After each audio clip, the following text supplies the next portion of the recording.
Okay, so good evening, everyone. So we're going to do a Sugya Shiur this evening, and we'll be talking about the topic of inviting not yet observant or not yet from guests for Shabbos. This is a topic that I think is very relevant. It has many, many different ramifications, and the assumption here is there are several levels to think about this, but some of the issues that we're going to talk about is you know in advance that the person that's coming to your house is going to somehow transgress an Isser. And whether it's going to be an Isser D'Oraisa, it's going to be an Isser D'Rabbanan, and there's going to be some inherent issues here. What I'm not going to discuss, which is a very interesting topic, which was recently covered in one of the shurim that we gave at the Chabura Minyan, which is if you have a bottle of wine at your meal, and we're talking about Jewish people, not yet observant people, is there a problem of having a bottle of open wine at that? But that's not the focus of the shiur. The focus of that I want to really sort of deal with is the question of inviting, knowing full well that there may be an aveira in process. In other words, at the end of the day, the topic is really going to hinge around do we look at values, clashing values, which is I'm doing something good, and in doing something good, there may be a transgression that's going to be involved. In other words, do we look at this as a utilitarian type of an equation? And you say, at the end of the day, there's good that's being serviced, and therefore we dismiss that. And I didn't get a chance to listen to this, but if you actually go on a podcast called Headlines by David Lichtenstein, this week's topic is, and I haven't heard it yet at all, but it sounds like it's going to be something along these lines, which is, can you transgress? At least in the topic he discusses, can you transgress a makel aveira in order to prevent a greater aveira? So it's somewhere along those lines, but the question is going to be one of inviting, and we're going to see. So we're going to go through what I hope is going to be the theory, rather than just jumping to the tshuvas. There are going to be at the end the poskim that we have. We're going to talk about the tshuvas, but to understand what is the background and the logic there. So the first thing is to really understand the concept, what is going to be called lifnei iver. So Lifnei Iver has wide ramifications, and we'll pick it up from the Sefer HaMitzvos, the Sefer HaChinuch specifically, and we'll define it. So Lifnei Iver is generally the prohibition, the Isser from the Torah, which is going to be that you should not place a stumbling block in front of a blind person. Now, taken literally, that's a very nasty thing to do, and the person will hurt himself and be injured. But the Rishonim learn that it is much more than that. So if you follow with me, I'm in the first of the Mari Mikomos, Sefer HaChinuch. So he says, how does he define it? So he first of all starts with Lo lahachshel b'nei Yisrael lo seis lohem eitza ra. You know what it's about? It's not literally putting a stumbling block in front of a blind person. It's much broader than that. It's giving bad advice. So if you are in business, in real estate, it's really just not giving bad advice. Simply, like, oh, take this road. That's what Lifnei Iver is. There's no transgression here. There's nothing about any transgression of Torah, mitzvahs, or anything like that. It's just not being a very nice, guy at the end of the day. Aval, Yishayer Osam Kishishalu Eitza. When a person comes and asks you to for an Eitza, and you want to give a proper answer, B'masha Nemonim Shehu Yosher Be'etza Tova. Our obligation is to give proper advice. And he quotes the pasuk, V'lifnei Iber lo sitin nechsham. And then, almost as an addendum, he says, and this is the part that interests us, V'zeh halav kolel kemo kain, and this lav includes as well mi sheyazor av over avera. That we have our definition. In other words, it also includes when you are going to assist in someone doing an avera. Now, where is this sugya found? The sugya is found in Avodah Zarah. And the Gemara in Avodah Zarah, we're going to talk about a Nazir, the classic case of the Nazir, and we're going to discuss that is the halach. I'll tell you outside first, and we'll see the case. But basically, you have a Nazir. No, Nazir is not allowed to drink any wine, and the Nazir says, "Can you pass me the bottle of wine?" Okay? That's really what the issue is going to be. Now, the Gemara discusses, is that going to be an example of lifnei iver or not? So the Gemara says like this: Minayin shelo yoshit adam. I'm in the second source now. Minayin shelo yoshit adam kois shel yayin lenazir ve'evri min achai levnei Noach. Remember. In addition to the prohibition of this is one example the Gemara is using that is to a nazir to give a cup of wine. Also, we may not realize that, but if you have your friendly bnei Noach and there's Abram in Achai, although it's not very common that we have Abram in Achai just handy, that he's saying, "Can you pass me the slab of meat that hasn't been quite worked on?" But nonetheless, a lot of non-kosher meat could be Abram in Achai. Might be. So if that's the case, if they start cutting it up before the animals.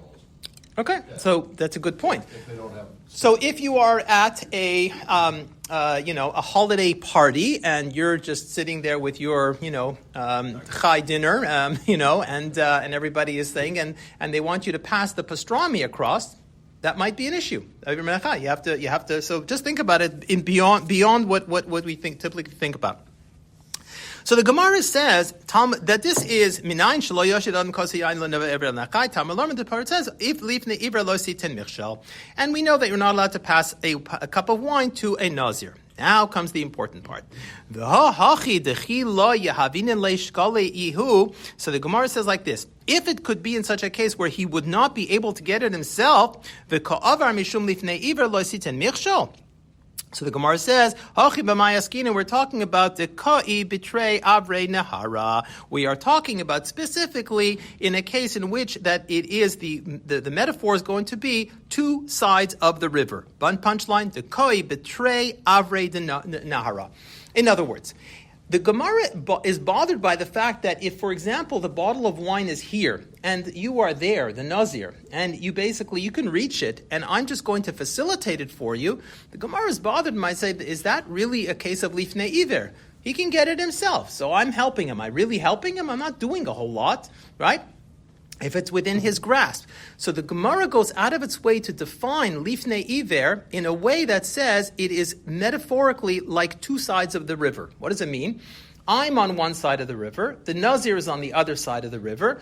I have the wine on my side. He says, can you bring it across the river? In other words, he has no access to it. He doesn't have a boat. He doesn't have a way to get he has no way of getting the wine. That becomes lifnei iver lo sitein michshal. If we pause for a moment and just understand what that means that any time that the individual can do it on his own in any way, shape, or form without the assistance of the other person, the suggestion from the Gemara would seem to be that lifnei iver does not apply. But we'll build on that. Now, the Minchas Chinuch, just by the way, this is more just parenthetically, just to mention, he's bothered by something that there's no answer for, which he's going to leave it as a tzarachiyah, and he basically says, he looks in the Rambam, and he says, Af guf davar atumua, he says here, I don't understand. This chiluk that we just made, that it has to be a two-sided river in terms of being something which is going to be a prohibition, he says, I'm not sure why the Rambam just omitted it totally.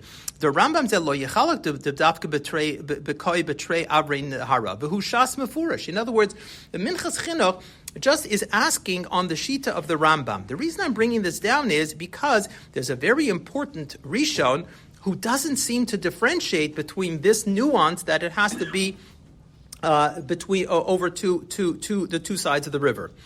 Now remember, the two sides of the river is a big kula, not a big chumrah. It's a big kula. Because what it says is that in the absence of this barrier, then it's permissible. It's only when you have this barrier that you have it that is prohibited. So the Rambam omits that, and the Minchas Chinuch just says v'tzarachiyim, and we're going to leave it at that for now because we don't have time. Maybe the Rambam just takes it as a given that of course just passing it over is not going to be considered with neighbor. So it has to be trained naira. Okay, so the truth is we're going to see a Shita in the Ran soon that will say that more explicitly, but what bothers the Minchas Chinuch is, if that was the case, then why didn't the Rambam say so? The Ran says that.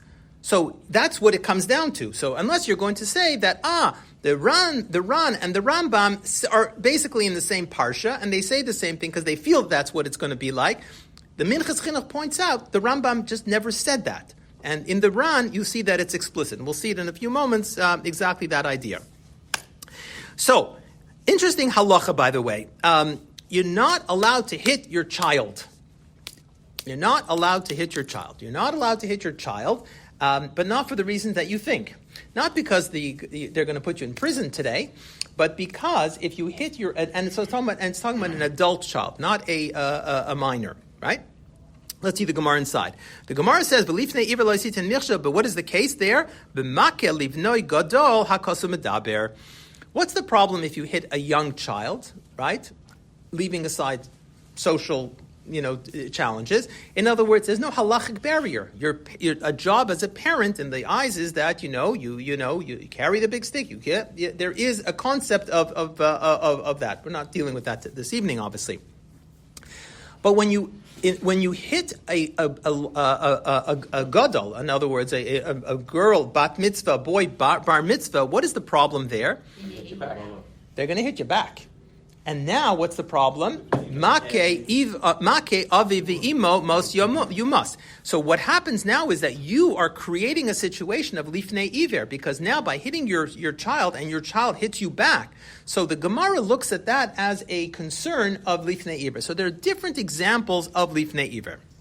Now, if we were to sort of pause for a moment and just say, okay, so we could stop over here. What do we have to darshan anymore? We have our basic information that we need. We have a mitzvah called lifnei iver lo sitin michshol. It's a prohibition in the Torah. As long as we can define it as that it is something that is, I have to help the other individual. If the other individual cannot achieve that aveira without my assistance, then that is not considered. That would be considered lifnei iver. If he can do it on his own, I'm out. I don't have to worry about that at all.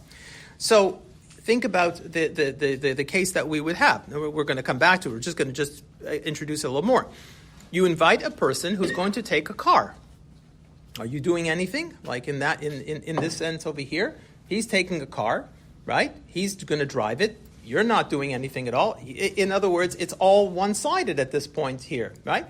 So it would seemingly be that this would be not a problem of in other words, it's not there's no parallel to the two sides of the river.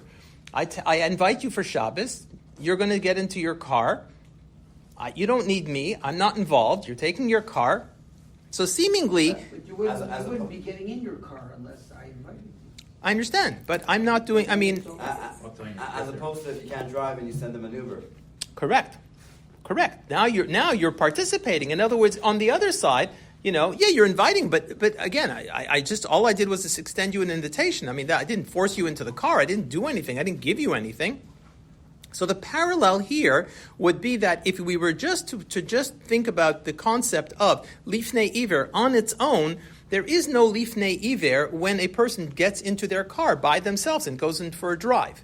There has to be something more, otherwise the shaila doesn't get off the ground, right? I mean, that we'll see. I mean, if that's what it's going to be. The point we're trying to make is, lifnei iver is an iser deoraisa, and we seemingly would not have this problem if we use the definition outside of the Rambam, that we would say that it is going to be, as the Gemara says, trei avre de nahara. Okay, so what is the issue? So the issue comes up with the term which we're going to call a misayeya. I forgot the Meiri. Meiri is worthwhile just to review. Look at the Meiri. The Meiri has an interesting, sort of a point. He says like this. Let's say, for example, it's a much more stringent point. What he's saying is like this. Let's say, for example, Harry is a Nazir, okay? And now there's a bottle of wine that's here. Like the hair. Harry's a Nazir. There's a bottle of wine here, and it's sitting over here. So the question is, can Harry get that bottle of wine, right? That's really the question. How do you define trei avre de nahara? Do you define it as, well, I need a boat, I need to swim, I don't know how to swim, I can't get it, or I have to get off my chair and I have to get it. Lazer's closer to the wine, he can pass it to me. Hear the difference? How do you define lifnei iver in the terms of the... He can't reach it. He has to get up to get it, but he can. We haven't seen that example yet. We were very binary before. We said it's a river. You're either on one side of the river and you cannot access it. But here what we're saying is, hold on a second. He can access it with what the Meiri is going to call tircha. Is tircha enough to push it to the side to say, oh, we're going to be off the hook or not, or we'll see.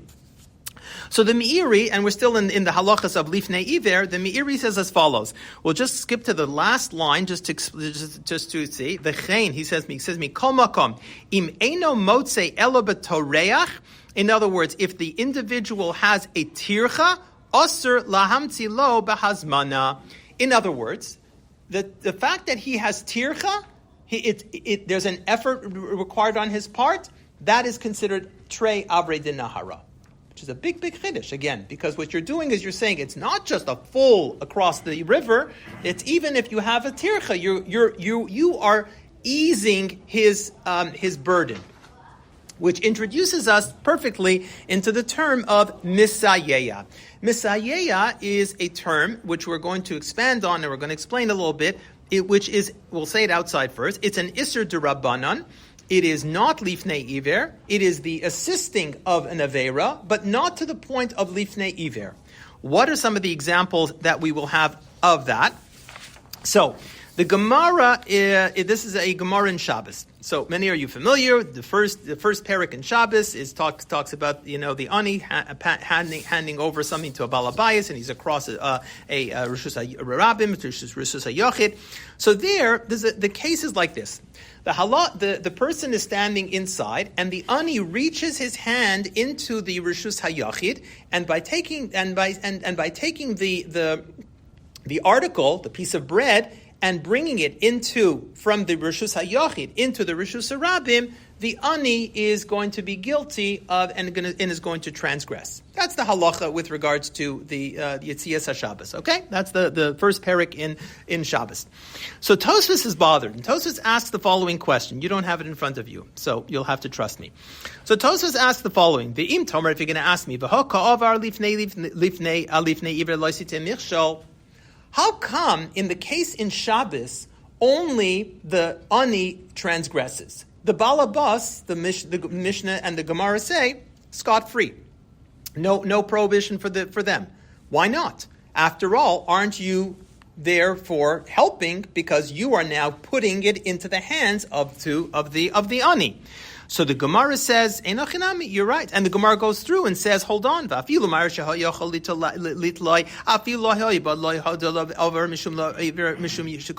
compares it to our case in the case of the Yayin and the Nazir. And he concludes with the important point, which is, Mikol Makam, Asur D'Rabbanan. You don't have it in front of you? No. Asur D'Rabbanan, Miha Iko Shechayiv Lahafrisha Mi Isser. You know why? He says like this, you're right, he's not chayiv in terms of a chatos in the way that he has to carry. But Tosfos says, but he is obligated, in other words, he's over on something else. There is a rabbinic mitzvah, injunction, that we all have a responsibility to make sure that our fellow Jew does not transgress. Now, how you administer that is a little bit, sticky and tricky, and you have to be careful, but it is our responsibility. In other words, so I don't, again, let's not use this to get too practical. I don't think you should stand on Bathurst on a Shabbos morning and lie across the road when you know that a Jewish driver is coming by and say that that's not what I am in any way suggesting. But the concept is, Isser d'Rabbanan miha, there is an Isser d'Rabbanan shechayiv lahafrish miya Isser. If a person you see is doing an Aveira, it is our job to be able to be mafrish, to separate from them, from an Isser. What Tosfos is basically saying is, you're right, it's not lifnei iver, but there is something here called mafrish me'isser. To define that a little bit more, and that's what Simi was saying before a little bit, we're going to see the Ran inside. So the Ran here tells us as follows. He is going to explain to us, and he's going to say, even if he doesn't assist him in the Aveira, there's still going to be a rabbinic prohibition, and we're going to call that Misayeh. Inside, the dafka dekai betrei avrei nahara. So, according to the Ran, he explains that this prohibition is only speaking when you have the two river banks. Oved kechav mitzad zeh, Yisrael mitzad echad. Not the case of a nazir, but some other. You're passing on, for example, the as we said before, Avram min achai. Dechi lo yahiv le, if he doesn't give it to him, hi lo motzi shakil, the other person would not be able to get it. Dekanami dektani lo yoshit. That's the reason why the Mishnah says specifically lo yoshit. You shall not extend your hand. The lashon hoshata, the lashon that is used, the language that is used, mashma shehu eno yachol linatlo. That means by saying that you're using the metaphor of the extension of the hand, you are basically saying that without it, you can't reach it. Dahani milinyan isura dioraisa. Fine, that gets you off the hook for the dioraisa. Avol min kol makom midirabanan miha asur shehare mechuyev hu lahafrisha mi isur. So he extends it by two extra words. He says, not only is there a prohibition that you are not allowed to, that you must help a person to be mafresh, to separate from doing an avera, but then if you don't, the absence of that is misayeya, right? The absence, in those silent, in other words, we can get really, in terms of, not, in other words, not voicing an opinion is considered a misayeya. That is what you are helping in that way. So, according to what we're going to see, the Ran is of the opinion that there is going to be a concern about what? About the idea of misayeya. So we saw a Tosfos in Shabbos. Oh, sorry, you didn't see it. I read it. A Tosfos in Shabbos, and there is a Tosfos in, and the Ran are both of the opinion that what? That there is a concept of misayeya. On the other hand, not everything is straightforward. We have another Tosfos here on Avodah Zarah, and Tosfos, I'll tell you outside, basically says, no. Tosfos says there's only one thing. It's called lifnei iver. If you have lifnei iver, that's it. But he doesn't subscribe to the idea of the concept of thing. So I said to you before, this I said in the name of the Ran. It's also the name of Tosfos, and you'll see it inside Simi right here. Ulafizeh. Aser lahoshid lemumrim la'avodas kacham davar isu. You cannot hand a something which is a davar aser to a avodas to a mumar, which we're going to come back to very importantly, a Jew, an apostate, or to a goy davar iser. This is very very nogea as we approach the season of things like that. In other words, can you buy them there? Can you give them gifts? Can you give them getchkes? Can you all kinds of different things that are part of this kind of thing? So. All of these would be issue. Can you give them all these things? Ki hadavar, and here's the point. Ki hadavar yadua sheyachlu. You know that they're going to eat this non-kosher item. Vehu nesa lahem, and they're not allowed to eat it, just like a Jew is not allowed to. Gomar chashvina le umayri, and we are talking about b'tekoi v'makam shelo yuchal likach. We still are dealing with the two sides of the river. Im lo yoshit lo bazeh. And here's the point. Ukedamasik deka betray avri nahar. So according to the way Tosfos learns it, he goes the only prohibition, and that's what maybe the Rambam is learning it. That's it. In other words, this is one way to do it, or you learn it like the Ran, like I said before. But the Ran is built in. It's saying no, you can have. So we have a machlokis in the Rishonim. Fast forward to the Shulchan Aruch. So now we'll go to the Shulchan Aruch. Now that we have the Rishonim, there. So to summarize the Shita of the Rishonim, what we have essentially is the concept of lifnei iver. We have then a machlokes in the Rishonim whether we will also consider something which is considered a misayeya. It's not clear. Says the Shulchan Aruch. We'll read it inside. Hagah. This is the Ramah. Yesh omrim. That which you are not allowed to sell to them, things that belong to their avodah zara. That is only if they have no other source for this. So, if let's say, for example, you are in the cross business, or you're in the jewelry business, right? Can you sell jewelry, with a cross? That would be a very practical question to someone who is, a Jewish, type, in a business.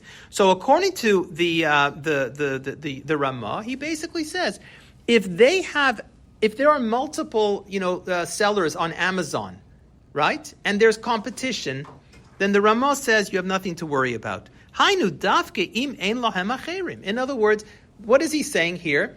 That the prohibition is only if there is Trey Avrid Nahara. Only if it's impossible for them to get. But if he can get it from another consumer, and this is where the Meiri would come up before that I mentioned. What about if you're the best price? Right. you're the best price, right?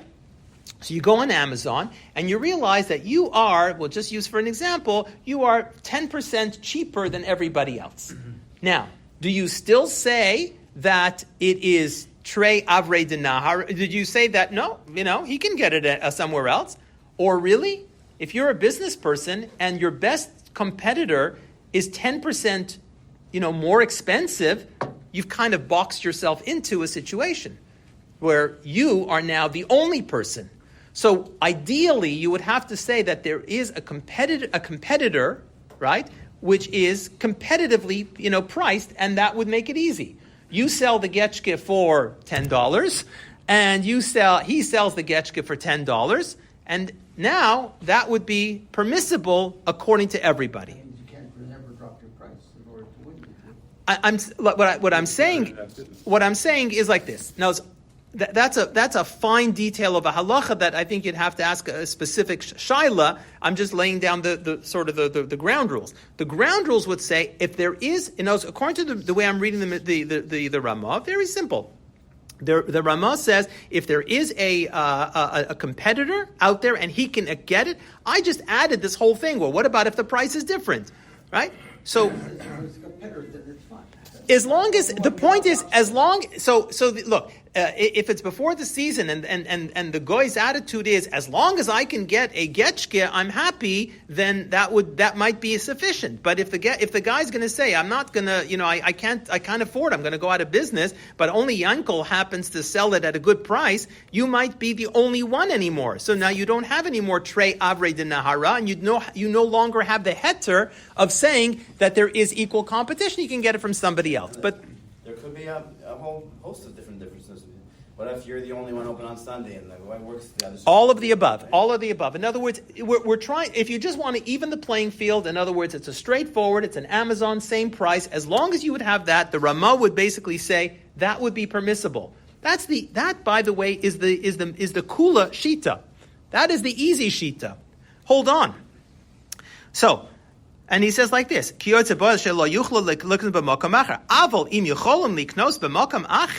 again, he doesn't get into the difference of price and Sundays and evenings and things like that. The concept is, if it's available, mutter limkor lohem kol davar. You can open a business. Period. End of story. Absolutely wonderful.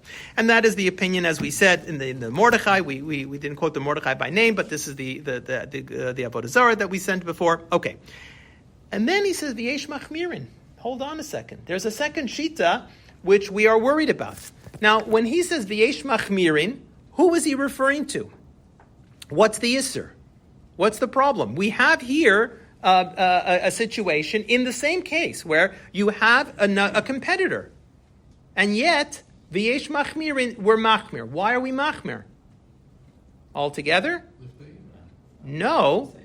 Misayeya. Lifnei iver you've taken care of. You took care of Lifnei Iver because the other guy is there. So what's the problem now? So the second shita, Yesh Machmirin, is worried about what? He's worried about Messiah. And remember, we saw a machlokis in the Rishonim, two tosfos. One tosfos that said that we are worried about Messiah, and one that doesn't worry about Messiah. So now we have two opinions in the Ramah. Usually when you have two opinions in the Ramah, similar, right, Simi? If you have two opinions in the Ramah, you would follow the first shita of the Ramah, which means here, Stam V'yesh, it goes by the Shulchan Aruch. But I think in the Ramah also. Or, you tell me. I think it's only in the Mechaber. The Yesh, Stam V'yesh? So Stam V'yesh for sure in the Mechaber. So what about if you have a Stam and a Yesh, you have a Yesh? I don't know. So you have two opinions here in the Ramah. So needless to say, the Shach is not going to leave this alone, and he's going to try to explain the Shita of the Ramah in a very, very interesting way. By the way, just on the Stam V'yesh and the Ramah, you can see. The Ramah even concludes that he goes, so here you go. So the Ramah already tells you that you go by the first opinion. So okay, the Stam V'yesh, he says you go by the okay. So thank you for making sure to continue the lines. Right. So according to the Ramah, he says we're not going to get excited. Okay, you just do it. It's fine. We're not going to be worried about the Messiah. The Shach is bothered terribly by this, and he tries to make shalom al Yisrael by saying that this machlokes in the Ramah was presented as two opinions. One opinion in the it was a shita in Tosfos in Shabbos, and the second one is a shita in Tosfos in Avodah Zarah. And the Shach says, maybe we can learn it in a different way. It's fascinating how he's going to learn it, and we'll see what the ramifications are going to be in a moment. So, inside with me with the Shach. So, the Shach inside says as follows, Yesh Omrim. So, he's going on this halacha that we're going on. So, inside, the Svira lay, because the first opinion which says it's okay because you have an option, where do I say that it's prohibited to give the cup of wine to the nazir? That's only if I have two river banks. So similarly, the halacha would be here as well. V'yesh machmirin. But there are opinions that would be more stringent. V'sovrin demikol makom isra midirabanan ika afilu lo have kamotre abrid nahara v'chol zeladas harav. So what did the Shach first just explain in the first two lines? Exactly what I've said up until now. He's learning it the way you read it, very, very straightforward. In other words, the first opinion says we are only limiting it to if you have trei abrid nahara, and the second opinion says no, even if you have it would still be usher. That is just straight reading. Now comes look at the brilliance of the Shach. The Shach says, I don't see it that way. Avolafi anias daiti. The way I read it, lo pligi. There is no machlokas between the two opinions. Now you're going to say to yourself, what do you mean? The first opinion said yes, and the second opinion said no. How could there be no machlokas? How could there be no machlokas when someone says yes and when someone says no? There's one word that answers this question, and that is context. What's the case that we're talking about? You haven't defined it. So one opinion is going to come out yes, one opinion is going to come out no. So the Shach is going to say, you got it all wrong. You have to know what the case was. And the case changed, and because the case changed, therefore the circumstances and the halach is going to change. What changes? He says like this. The kuli alma, everybody agrees, modim lahamordecha betosa, the perkama de avodas gar, the ba'avodas kachavim. When it comes to an avodas kachavim, i.e. a goy, remember the case of the Shulchan Aruch, go back to the Shulchan Aruch, go back up a couple of lines and say, what's the case that he's talking about? Yesh omrim, ha de'aster limkor lohem devorim hashayachim lavodasam. He's talking about what case? Where you, the Jew, are selling to a goy. He's not talking about passing the cup of wine. It's a different halacha. It's a different case. The Shach picks up on that. He says, what do you mean? There's context here. The context here is that what? The case changed. It's not a case anymore of Yayin and a Jew. It's a case of a Jew passing to a Goy. In a case of a Jew passing to a Goy, says the Shach, a big chiddush. Everybody agrees. Everybody agrees, he says. The Kula Alma Modim, we all agree. The Bavadas Kacham O Mumar, we're going to talk about this Mumar because it's very, very important. What is a Mumar here? A Mumar is a Jewish person who is an apostate. So a Mumar and an apostate here is equivalent, is the halachically as the same, and we'll see this has lots of ramifications. Hold on. Hold what? To a goy. Hold on. We're talking about a mumar lahakis, but give me a few minutes of space because I will have to come back to it. I plan to because it's very, very important. But the point here is an avodas kachavim o a mumar shari, right? That what does it mean? That it means to in a case like that when you're dealing with a goy, of course it's permissible. In other words, we relax the rules, and what we say is if there's a second option, be my guest. We're not going to apply the rabbinic isser of misayeya in a case of a goy when you're selling to a goy. So that was because we don't have arvus. A goy is mitzvah on avodas kachavim as well. I understand, but there is no concept of lifnei iver by a goy, right? That is not for a goy. Right? That's an important point elsewhere. He's still doing a goy avera. He is. And we there don't have arvus to a goy. I hear what you're saying. I'm just avoiding the word arvus because arvus is something which is Bnei Yisrael took upon themselves, right? And took it upon themselves to make arevus with, and that's maybe what you're saying, only Jew to Jew. In other words, there is no concept of arevus with a goy.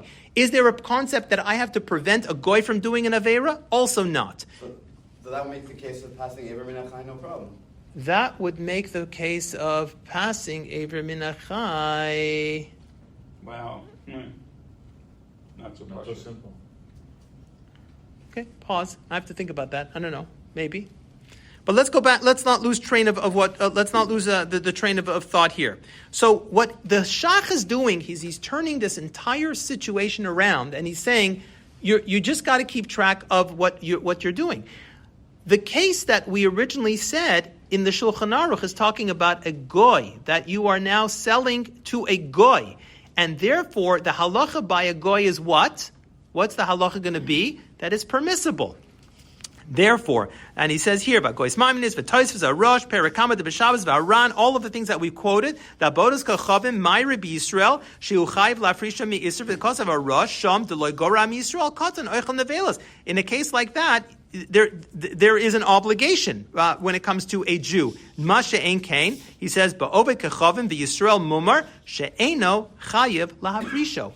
There's a fundamental difference. So what the Shach basically presents this case is like this. Let's just review what we have, because it's like so according to what the Shulchan Aruch said, he said there are two opinions. One opinion says that we only would say that it's lifnei iver if it meets the criteria of 2 river banks, and we have no other. If it doesn't meet that criteria, it would be permissible. The second opinion says no, we still worry even if it is on available because of the concept of misayeya. That would seemingly be two opposing opinions.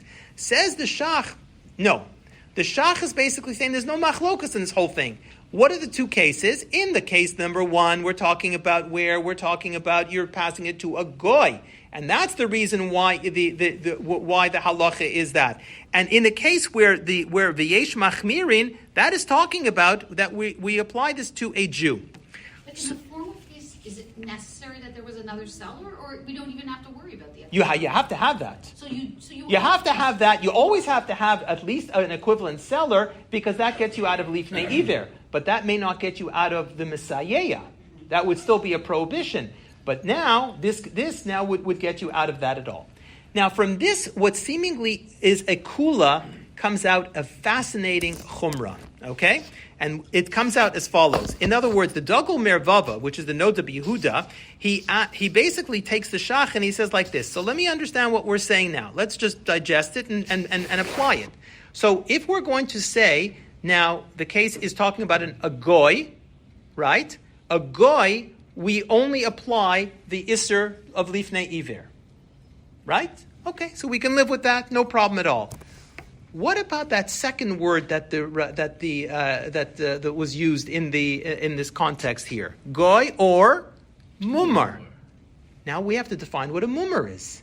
What's a mumar? A mumar is a Jew, but he's an apostate. Now what does that mean exactly? So if we understand that it's still a Jew, but he is someone who is sinning intentionally, right? It comes out that according to that, if you have a Jew who's sinning intentionally, and for all other reasons we're going to give him the status of a goy, what comes out as a kula now? You only have to worry about lifnei iver. You don't have to worry about misayeya. Now, apply this one step further. That means if you take now a Jewish person who's non-observant, and you call him, for argument's sake, a person who is sinning intentionally, and you give him the status of a goy, it comes out, you have a huge kula on your hand. Why is there a kula? Because now you treat him like you would a goy. And a goy basically says, all you need now is to make sure of that not to be over the lifnei iver. You don't have to worry about the misayeya. So, a tremendous kula, a tremendous chumrah comes out a kula. By calling a Jew who is a mummer, that's a Noda B'Yehuda. And now you're going to say, does it apply circa 2024? So Rav Moshe, writing in circa 1955, basically says that there's no such thing as that. It's a tinik shenishba. And now if it's a tinik shenishba, says Rav Moshe, that beautiful thing to say that it's okay, what does that now do? Puts him back No into- more kula. It takes them out of the status of a goy, which is what you want to do. And now what does it do? It puts you into the yesh machmirin. And the yesh machmirin says that you now have to be worried. So ironically, by being nice, if you want to call it, and in being inclusive and saying chas v'shalom, they're tinik shenishba, we've now made a chumrah out of it. You follow? The Yish Machmir was talking in the case of a goy. No, not the way the Shach learns it. The Shach splits them. That's the Shach. What you're learning is the way we learned it at first. Same case. The Shach comes and he says we're talking about two different cases. The first case is talking about a goy. The second case is talking about a Jew. And then now you have to darshan. How are you going to darshan this mummer? You have a case of a mummer, and if you have a case of a mummer, then it comes out, it becomes like a goy. That potentially is a heter. It becomes easier to deal with because you don't have to ever worry about the halachas of misayeya. As long as it's lifnei iver, as long as there are two sides of the river, I don't have to worry about misayeya, anything like that at all. Says Rav Moshe, no, we don't hold by that. Tinik shenishba, we all, kumbaya, we love each other, terrific. But in doing so, you now put them back into the status of a regular Jew. And by putting him in the status of a regular Jew, you have now Misayeya. So now we have to get to the halacha of the tshuvas of how we're going to have to deal with this thing here. So now, before we do, what do we have? 15 minutes left? Okay. So there's a fascinating sidebar here, which is, we'll call it spiritual rescue. Everybody knows the halacha of pikuach nefesh, that you have to save lives on Shabbos. What about if a person is not in physical danger, but if a person is theoretically in spiritual danger? So there are two cases that we're going, just for the sake of time, and because we're going through this, we're going to have to just go a little quickly. So the Rashba has a case here. Just read the case here. So we're talking about here what? A case where a person is going to be in spirit, not physical. There's no physical damage. So everybody has to keep in mind, don't throw the Pikuach Nefesh card yet.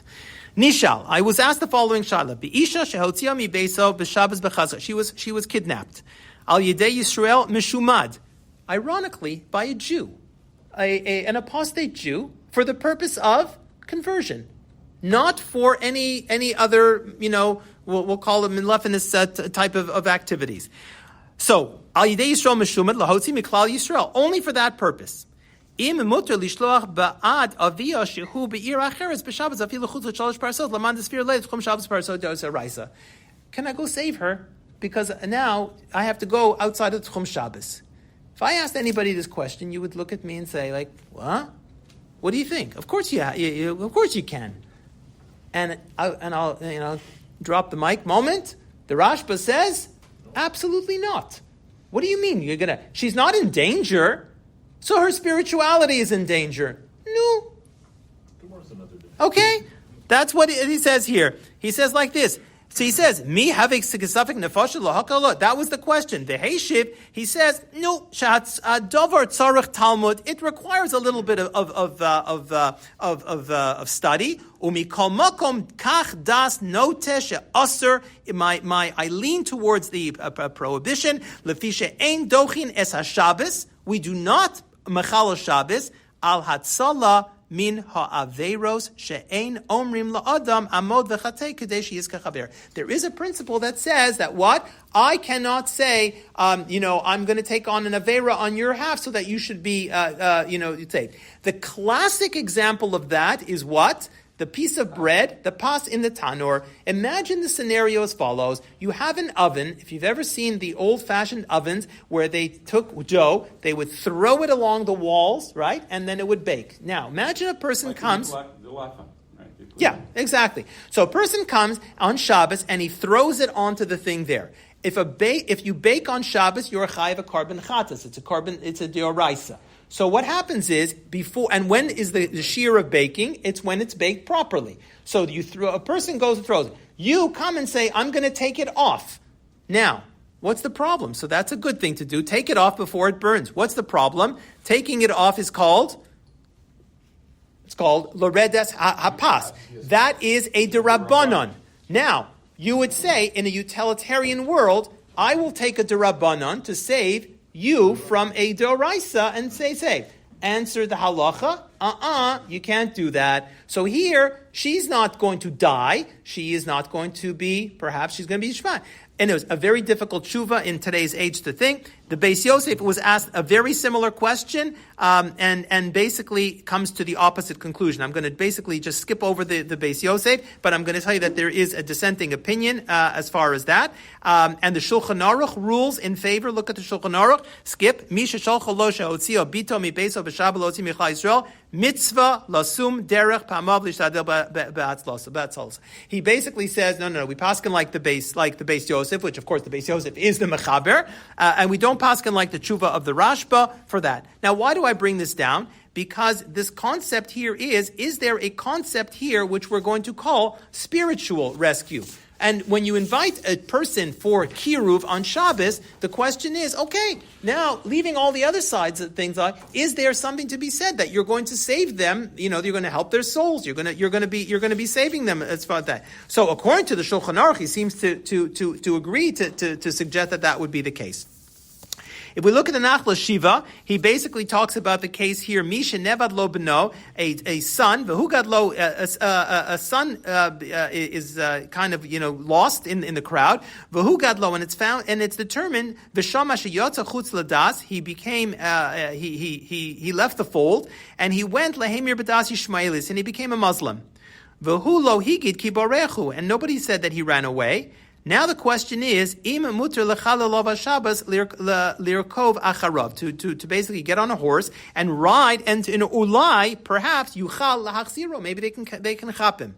So he quotes the Beis Yosef, which we glanced very quickly, and he says, Nishma shelo hitir rak benidun hanal heicha shelo pasha. And there, the Beis Yosef, which I didn't go into any great detail, he basically distinguishes between the person who puts himself into that situation versus it happens to be in that situation. So nonetheless, according to the Nachla Shiva, he says, V'li nira, according to my humble opinion, he says, the gam heicha shepasha kamo benidun didan nami shari lechatchila. Don't start splitting a hair and saying, well, he didn't put himself into that situation. That's why we give a heter. But even if he puts himself in that situation, that would be the heter that we're going to do. So to summarize where we are before we get to the poskim, we see that spiritual rescue, according to the Nachla Shiva, does deserve may override Torah laws. We see that we're Mechala Shabbos in order for spiritual rescue. So now we've created a situation where we want to know, we've defined Lifnei Iver, we've defined Misayeya. Lifnei Iver applies to everybody. The question that we decided was, does Misayeya apply or not? And ironically, the way we've understood it is, even if you have a Jew who seemingly is very far off the derech, but because he's Jewish and we're going to consider him Tinuk Shenishba, we then have to observe the more stringent halacha, which applies to Jew to Jew, which is that you have to apply the Misayeya. So the poskim that we're going to see 4 tshuvas briefly in the next 10 minutes, that what is the halacha with regards to strictly using, and all of these tshuvas here, if you really didn't follow the basic principles is all this, and all the tshuvas they discuss all the back and forths of the lifnei iver, the misayeya, the concept of the spiritual rescue, the Beis Yosef. So now that we're familiar with this, we can launch right into the tshuvas itself. So in the sheets we are going to be holding now in the Shevet HaLevi. So the Shevet HaLevi, Rav Wozner, was asked the following question: Ma'adin, what is the halacha b'hazmana l'Shabbat k'sheyodei sheyinag b'rechev? Straightforward question. You know the person's going to drive on Shabbos to your house. So he answers: Asur lahazmina l'Shabbos. It is asur to invite him for Shabbos. Im yodua sheyinag b'rechev v'yesh lefa'amim lifnei iver de'oraisa u'lefa'amim de'rabbanan. Very succinct. I just highlighted this, but we know the background now. We know the whole pelpel, we know the background. At the end of the day, Rav Wozner says, thank you very much. Thanks for playing our game. Not happening. Rav Moshe wrote 2 tshuvas. The first tshuva that we're going to see, Nishalti mi Arav Naftali Karlbach from Detroit, Im yesh iser lifnei iver lahazmina anashim sheyavod leispalo b'Shabbos leveis haknesses k'sheyadua sheychal haShabbos b'Nesia. What's the next word? The machines. You know what a machine is? It's a car. So it's a machine. It's Rav Moshe's machine. So Rav Moshe's machine is a car, and he basically says, so he was asked, again, we don't know the context of who this was, Detroit, what the Shiloh was, but at the end, Rav Moshe answers as follows: the Heshafti de lahazminas harechokim to invite. Now here, I don't know if it's a play on words. Harechokim. In other words, they're far. Are they spiritually far or are they physically far? Ba'ofan she'i efshar sheyavo below chilo Shabbos vadai asur. It is absolutely asur to invite somebody who you know is going to take a car. And the Rav Moshe says, the iser lifnei iver vadai asur the iser lifnei iver. It's an iser lifnei iver. Right? So maybe Robert, that's what Rav Moshe holds like you, or you hold like Rav Moshe. In other words, you're not even saying it's going to be a Messiah. You're saying it's a full out lifnei iver, right? In other words, the fact that he can drive his car, so what? In other words, you gave him the invitation, it's your fault. So you're kind of blaming him, saying it's already going to be an Isser de'oraisa, let alone Isser de'rabbanan. What if you invited them to come for Shabbos and stay for Shabbos? Hal tzachain. You don't want to steal all the thunder. Okay, Rav Moshe was asked a second question when dealing with very similar idea, and he basically says. One second. Let's keep reading the tshuva. We'll finish it. He says here, now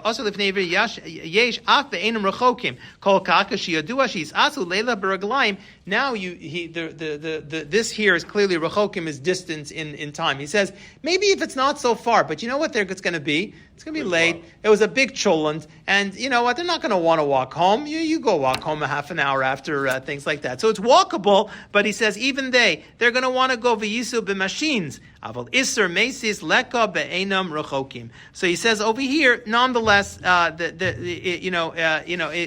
it's in that distance, there may not be an iser mesis, which is to induce, but we'll leave it at that. Rav Moshe is very much machmer.